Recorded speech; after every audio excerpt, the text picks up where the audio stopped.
안녕하세요. 국쌤입니다. 오늘은 9번째로 담임교사와 상담에 대해서 말씀드리고자 합니다. 이제 학교 생활을 처음 하는 초등에서 사춘기인 중학교, 또 입시로 인한 고등학교까지 담임하고 상담하는 일은 빼놓을 수 없는 거죠. 상담이 이야기를 나눈다 그런 것보다는 사전에서도 말하듯이 문제를 해결하는 목적이 분명히 있어요. 그런 면에서 부모와 교사는 집과 학교에서 각기 관심과 관찰자로서 자녀 성장의 파트너가 되는 거예요. 우선 학기 초 총회에서는 서로 인사하는 정도죠. 그리고 조금 시간이 있으신 학부모님들께서는 학교에 시험 감독을 도와주시거나 급식 재료를 한번 검수해 주신다든지 그런 분을 좀 정하고 하는 것인데요. 왜냐하면 아직 학생 파악이 잘 안 돼 있잖아요. 깊이 있게. 그런데 담임선생님께 아이의 건강적인 면이나 자기 자녀만의 아주 독특한 고유한 어떤 그런 것에 대한 협조는 구할 수 있다고 봐요. 팁으로 드릴 수 있다고 봐요.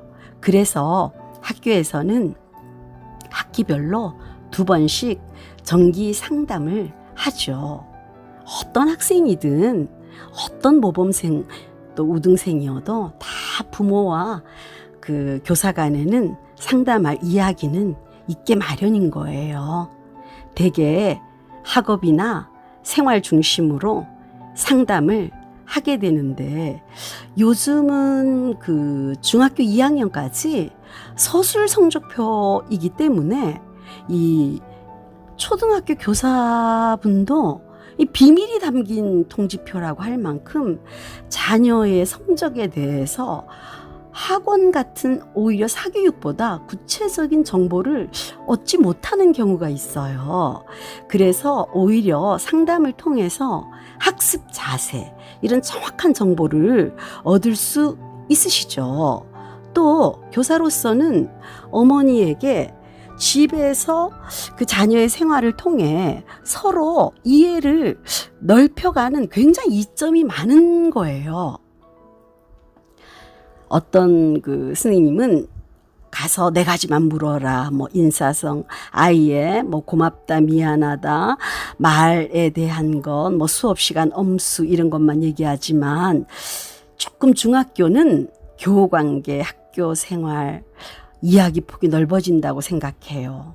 아유, 사춘기가 되면 어머니하고 교사 간에 할 말이 많아지죠. 그런데 위에서 내려오는 상담 가이드라인을 보면 학부모님께 긍정적인 언어로 시작해야 된다. 교사 기준으로 평가하지 마라. 친화감을 형성하고 학부모에게 공감하고 그렇지 않으면 실망을 드릴 수 있다. 뭐 그런 게 있어서 저는 그런 가이드라인을 보면 그럴 거면 뭐하러 상담을 해야 하나 하는 생각이 들고 저는 조금 생각이 다르다고 봅니다. 상담의 진정한 교육적 의미가 있죠. 현장에서 단호하게 부모님께 말씀드리는 교사들은 대부분 보면 학생 지도에 더 책임감이 있음을 제가 봐왔어요. 저는 선배 교사셨는데 담임반 학생이 컴퓨터 기기가 설치되던 당시에 교실에 들어올 컴퓨터 부품을 팔았거든요. 그럼 굉장한 건데 학부모님을 부르시고는 너무 부드럽게 이야기하고 넘어가시는 걸 지켜보고는 저런 건 오히려 교육적이지 않다라고 전 속으로 생각한 적이 있어요. 그런데 학생 지도에 열의가 있는 교사들은 문제를 꺼내서 이제 상담을 해야 되는데 이전보다 부담스러운 건 사실이죠. 그래서 부모님 반응을 보죠.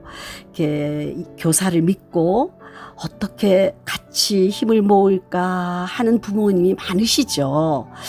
또 스님이 그렇게 보시니까 그렇다는 다소 이제 방어적인 태도를 보이는 분도 가끔 있으신데 그렇게 되면 더 이상 이야기가 진전되기 어려워요. 잘 생각하셔야 하는 게 담임은 1년이고 어머니는 평생이거든요. 교사가 완벽히 객관적일 수는 없어도 뭔가 지도 경험상 꺼낸 이야기는 요즘 시대에 세심히 살펴서 지도력 있는 교사일 가능성이 높습니다. 그런데 자꾸 교사 신뢰 쪽보다는 우리 아이는 혼내면 엇나간다, 다독거리면 잘한다, 이렇게 사랑만 주문하시고 이러면 진짜 지도가 빠집니다. 협조자를 놓치시는 거예요.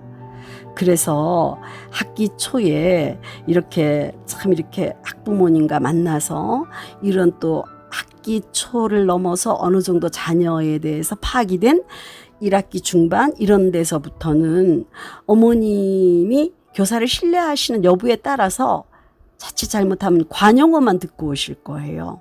이 관용어라는 게 상담에서 그냥 의례적으로 오고 가는 말이죠. 성적이 떨어지면 문제를 같이 찾아야 되는데 뭐 머리는 좋은데 노력이 부족하다. 걔는 괜찮은데 자꾸 그 어울리는 애들하고 어울리지 말아야 하는데, 그러니까 부모 마음이 거슬리지 않는 관용어로 이렇게 상담이 끝난다면 정말 생각해 보세요. 어떤 교사가 더 감사한 교사인지. 문제를 어머니께 꺼냈을 때는 교사도 같이 지도하겠다는 거예요. 그걸 서운해 하시면 안 되죠. 같이 플랜을 짜고 아이가 무사히 성장하도록 같이 도움이 되고 말고죠. 교사 말을 더 믿으셔야 돼요. 자녀 말보다는.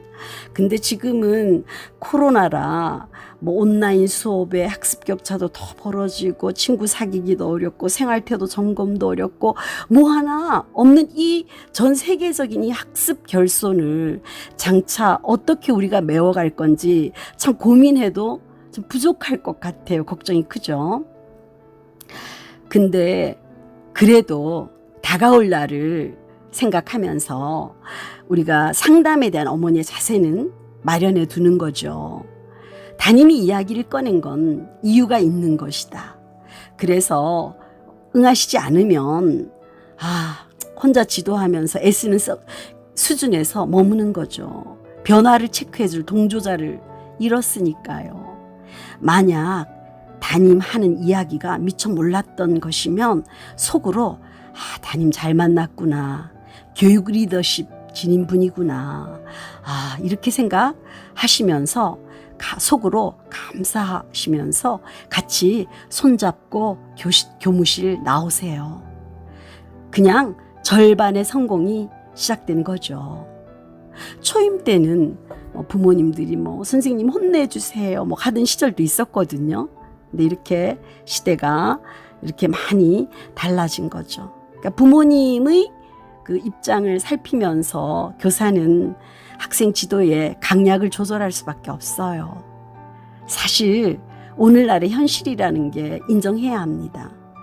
제자 사랑은 주문하지 않으셔도 기본입니다. 애들이 더 잘 알아요. 우리 담임 가슴에 하트가 몇 개인지 다 세고 있어요. 학급 지도가 힘드니까 얼마나 힘들면 담임을 안 맡겠다고 하는 얘기까지 나오겠어요. 담임을 맡아주신 그분은 그만큼 역량이 있는 겁니다. 믿어주시는 만큼 한번 지도해보겠다고 힘을 내실 겁니다. 그래요. 정말 오늘은 이 교육의 암흑기인 코로나 시대에 희망의 시간을 생각하면서 상담이란 참 정말 사치라고 느껴지는 이 시대에 그래도 남은 시간이 더 많고 다가올 희망이 더 밝고 또 마주할 많은 담임과 상담할 많은 시간들에 대해서 저의 솔직한 마음, 경험을 그대로 얘기 드렸습니다. 끝까지 들어주셔서 감사하고 다음에 만나기 바랍니다.